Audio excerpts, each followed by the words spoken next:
Накануне Дня Победы для учеников школ Яктылык была организована встреча с ветеранами Великой Отечественной войны.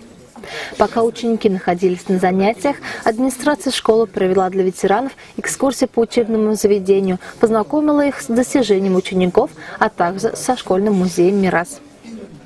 Общение подрастающего поколения с ветеранами позволяет вживую окунуться в самые важные и тяжелые годы нашей Родины, прочувствовать историю отдельного взятого человека в этой ужасной войне и осознать, сколько еще осталось нерассказанных историй. Ведь потери нашей страны исчисляются десятками миллионов жизней.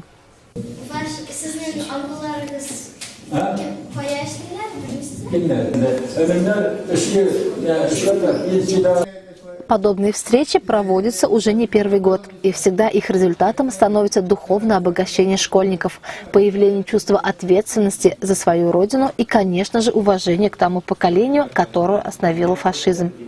Реальные рассказы ветеранов переплетаются со знаниями, полученными из учебников истории, и надолго остаются в памяти у детей. После общения со школьниками ветераны были приглашены на чаепитие, где совместно с администрацией школы обсудили нынешнее состояние образования, воспитания и физического здоровья учеников. Ведь только благодаря комплексному подходу мы сможем воспитать достойное поколение защитников Родины. Как всегда, с вами администраторы сайта tatarduslak.ru Гульфия Каримова и Венер Нурмухамитов. Будьте с нами, оставайтесь в курсе всех событий.